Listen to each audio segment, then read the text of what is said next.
Hello, February 2nd, Huckelberry Fin by Mark Twain, Chapter 3. Well, I got a good going over in the morning from old Miss Watson on account of my clothes. But the widow, she didn't scold, but only cleaned off the grease and clay and looked so sorry that I thought I would behave a while if I could. Then Miss Watson, she took me in the closet and prayed, but nothing came of it. She told me to pray every day, and whatever I asked for I would get it. But it weren't so.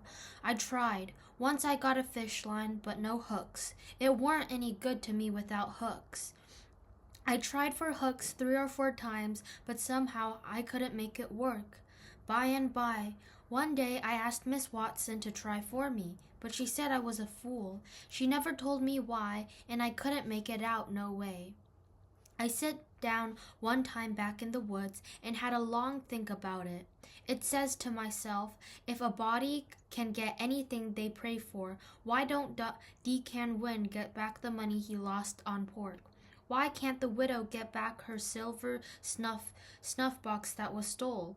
Why can't Miss Watson fat up? No, says I to myself, there ain't nothing in it.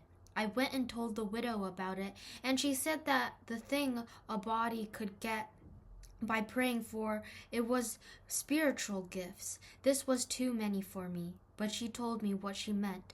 I must help other people and do everything I could for other people and look out for them all the time and never think about myself. This was including Miss Watson as I took it.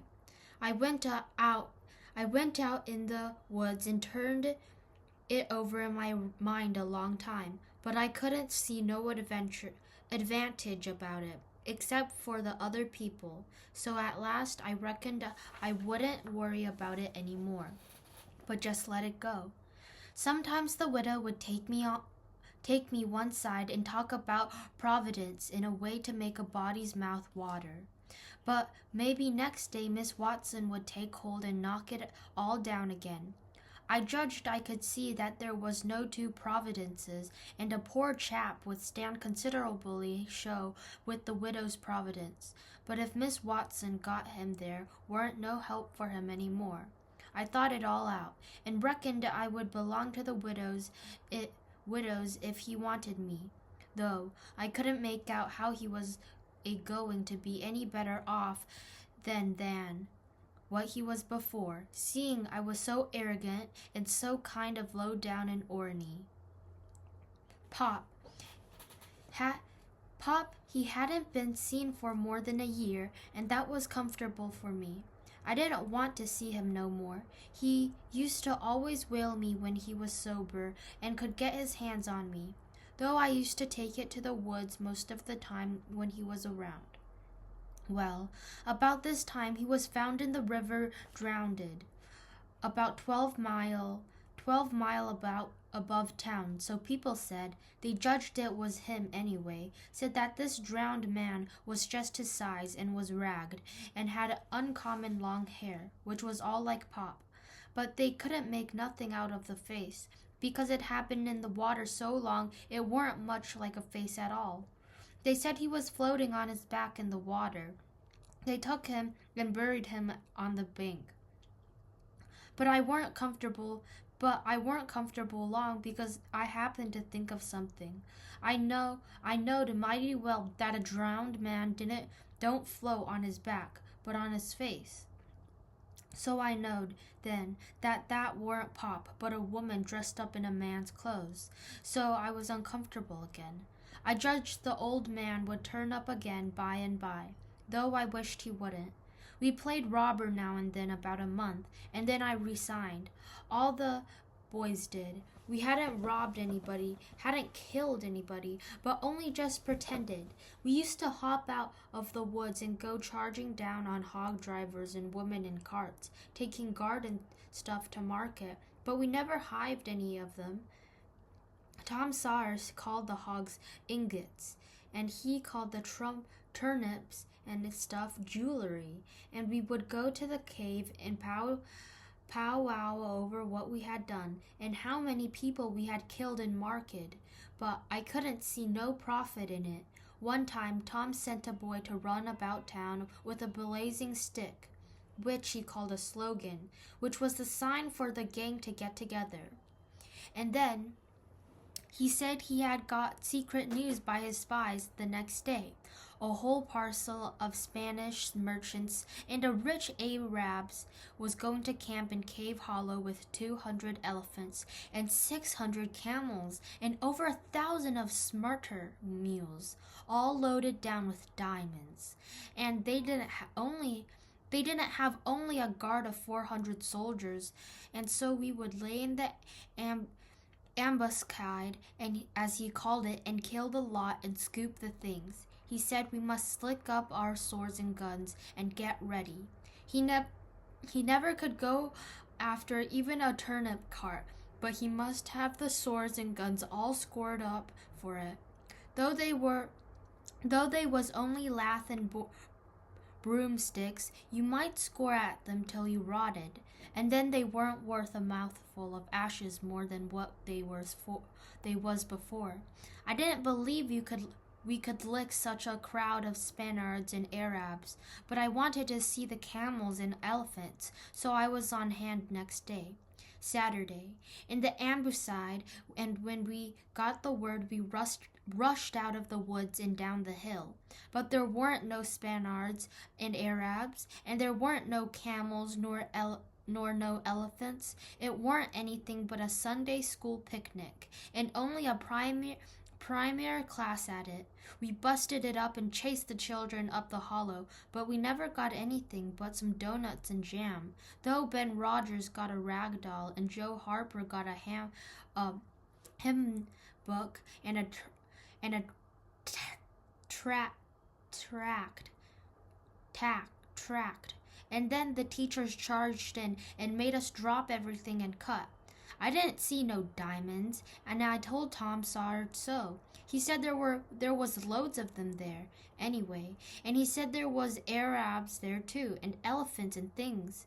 I said, why couldn't we see them then? He said, if I weren't so arrogant, but had read a book about Don Quixote, I would know without asking. He said it was all done by enchantment. He said there was hundreds of soldiers there, and elephants and treasures and so on. But we had enemies, which he called magicians, and they had turned the whole thing into an infant Sunday school, just out of spite. I said, all right, then the thing for us to do was to go for the magicians. Tom Sawyer said I was a numbskull. Why? He said, a magician could call up a lot of genies, and they would hash you up like nothing before you could say Jack Robinson. They are as tall as a tree and as big round as a church. Well, I says, suppose we got some genies to help us. We can lick the other crowd then? How you going to get them? I don't know. How do they get them? Why, they rub an old tin lamp or an iron ring, and then the genies come tearing in, with the thunder and lightning a-rippling around, and the smoke a-rolling, and everything they're told to do, they up and do it. They don't think nothing of pulling a shot tower by the roots and belleting a Sunday school superintendent over the head with it, or any other man. Who makes them tear around so? Why, whoever rubs the lamp or the ring. They belong to whoever rubs the lamp or the ring. You've got to do whatever he says. If he tells them to build a palace 40 miles long out of diamonds and fill it full of chewing gum or whatever you want, and fetch an emperor's daughter from China for you to marry, you've got to do it. And they got to do it before sunup next morning too. And more, they've got to waltz the place around the country wherever you want it. You understand? Well, says I think they are a pack of flatheads for not keeping the palace themselves, 'stead of fooling them away like that. And what's more, if I was one of them, I would see a man in Jericho before I would drop my business and come to him for the rubbing of an old tin lamp. How you talk, Huck Finn. Why, you have to come when he rubbed it. You have to come when he rubbed it, whether you wanted to or not. What? And I as high as a tree and big as a church? All right then, I would come, but I'd make that man climb the highest tree that was in the country. Shucks, it ain't no use to talk to you, Huck Finn. You don't seem to know anything. Somehow perfect saphead. I thought all this over for 2 or 3 days, and then I reckoned I would see if there was anything in it. I got an old tin lamp and an iron ring, and went out in the woods and rubbed till I sweat like an Injun, calculating to build a palace and sell it. But it weren't no use. None of the genies came, so then I judged that all that stuff was only just one of Tom Sawyer's lies. I reckoned he believed in air raps and elephants, but as for me, I think different. It had all the marks of a Sunday school. All right, end of chapter 3. Chapter 4 is next. Bye-bye.